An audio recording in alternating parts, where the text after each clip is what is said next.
દ્રશ્યોમાં દેખાતા આ શખ્સે ઉત્તર ગુજરાતીઓને 6,000 કરોડનું બૂચ માર્યું હોવાનો આરોપ લાગ્યો છે. વર્ષે 33થી લઈને 36% સુધીનું રિટર્ન આપવાની લાલચમાં રોકાણકારો પાસેથી તેણે કરોડો રૂપિયા ખંખેર્યા હોવાનો ઘટસ્ફોટ થતાં સમગ્ર ગુજરાતમાં ખળભળાટ મચી ગયો છે. એમાં પણ સાબરકાંઠા, અરવલ્લી સહિત રાજ્યના 7 જિલ્લા તથા રાજસ્થાનના પણ કેટલાક રોકાણકારોના પગ તળેથી જમીન સરકી ગઈ છે.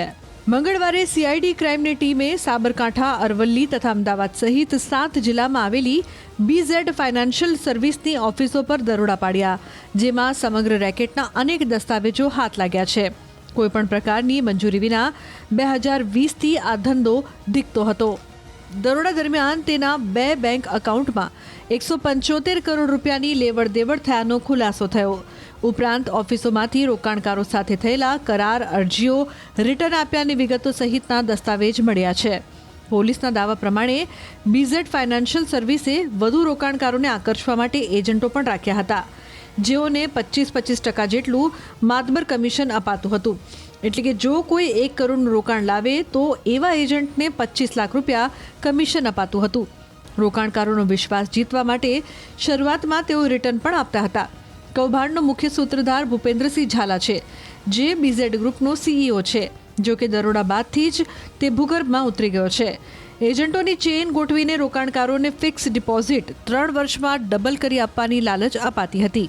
મોટાભાગે તેઓ શિક્ષકો અને નિવૃત્ત સરકારી કર્મચારીઓને રોકાણ માટે ટાર્ગેટ બનાવતા હતા.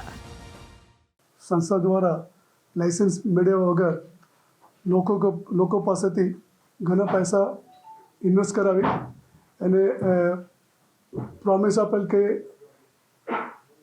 મહિના 3% લઈને સાલમાં 36% અથવા એના કરતાં વધારે ઇન્ટરેસ્ટ રિટર્ન આપીશ એમ જણાવી ઘણા લોકો પાસેથી પૈસા ઇન્વેસ્ટ કરાવે. એ સિલસિલા લગભગ 2020થી ચાલે છે અને હાલ સુધી કેટલા ભોગ બનનાર છે એ હાલમાં કહેવાનું મુશ્કેલ થશે, કારણ કે મોટી સંખ્યા હશે.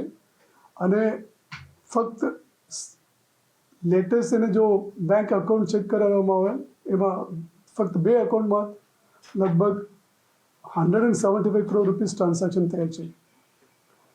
એના એમો એ છે મોટાભાગે શિક્ષકો અને નિવૃત્ત સરકારી કર્મચારીઓને ટાર્ગેટ કરે છે અને એ રીતે વધારે રિટર્ન મળશે એમ જણાવી આકર્ષિત કરીને પૈસા ઇન્વેસ્ટ કરાવે છે. અને શરૂઆતમાં થોડા પૈસા રિટર્ન પણ આપે છે, તાકી લોકોને ભરોસો આવશે ને વધારે ઇન્વેસ્ટ કરવા માટે. એમ કરીને સિમ્પલ મલ્ટી લેવલ માર્કેટિંગ એક પોન્ઝી સ્કીમ છે કે ભૂપેન્દ્ર પરબતસિંહ ઝાલા એની ઓફિસ છે રનાસન તોલો સાબરકાંઠામાં આવે છે મેઇન ઓફિસ. એ ઉપરાંત દરેક જિલ્લામાં અલગ અલગ સ્થળે મેં જે કીધું 6 જિલ્લા, એ દરેક જિલ્લામાં એની ઓફિસ છે. એને ઓફિસમાં કામ માટે 2-3 છોકરાઓ છે. એ ઉપરાંત એજન્ટ છે, એ એજન્ટ કોણ છે હવે સામેથી મીડિયા મારફતે પણ અને પબ્લિક દ્વારા અમને માહિતી મળશે, એ આધારે તપાસ આગળ વધશે.